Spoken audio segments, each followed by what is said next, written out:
According to a bombshell new report, Alexander Smirnov, the disgraced former FBI informant who, of course, has now been indicted for lying to the FBI about Hunter Biden and President Joe Biden since the year 2020, and that date's important, by the way, it turns out that he was paid $600,000 by a company whose owners happened to be business associates of Donald Trump.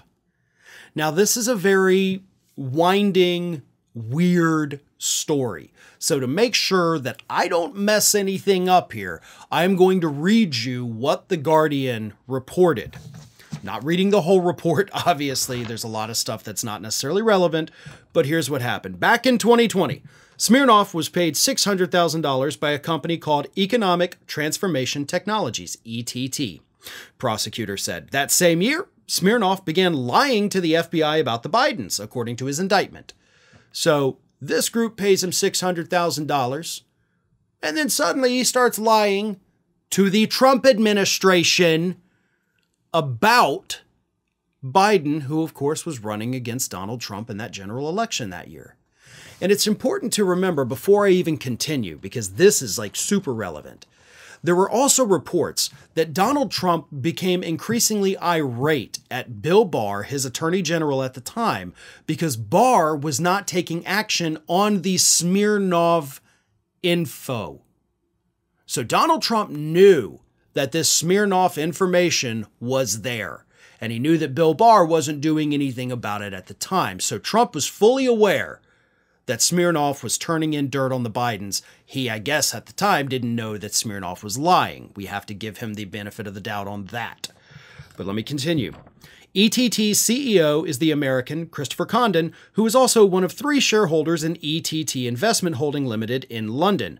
Other shareholders in the UK include the Pakistani-American investor Shahil Khan and Farron Cousins, a former chairman and current board member of Damak Properties in Dubai, which is also listed as an advisor on ETT's American website.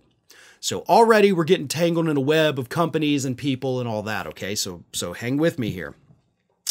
Smirnov's indictment alleged that the assertions in a document known as a 1023 and other statements made to his FBI handler beginning in 2020 and continuing until December 2023 were factually impossible. Now, the exact business model of the Texas-based ETT is murky. Its mission statement reads in part, quote, ETT set up the chessboard to bring in top-notch executives from those sectors to help implement its vision of love and social impact to improve the quality of human existence through the application of new age technologies. Now, if that doesn't sound like the biggest bunch of bullshit you've ever heard, then I don't know what will. Kind of sounds like, yeah, you don't even know what you do. But you did pay this guy $600,000, and then he turned in dirt for the guy that you all have relationships to. And here we get into that. Condon, Arjamand, and Khan registered ETT Investment Holding Limited in the UK on March 6, 2020. Khan, an investor who purchased the Plaza Hotel in 2018, and Arjamand have ties to Donald Trump through Trump Associates and Damak, a major Middle East developer that has partnered with Trump for a decade. The former Damak chairman, Hussein Sajwani, is also close to Trump and has been described as his friend in multiple news reports. Trump has called the billionaire a, quote, friend and a, quote, great man, and his family, quote, the most beautiful people.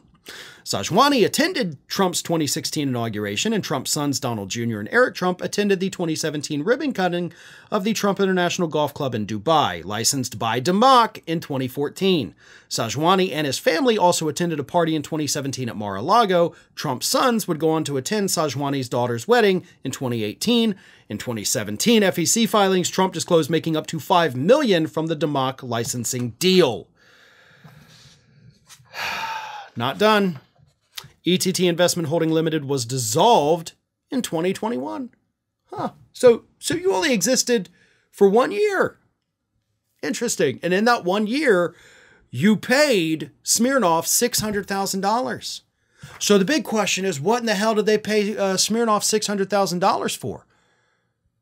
Well, according to the payment, it says, we paid him this money as an investment into an Israeli a cryptocurrency firm.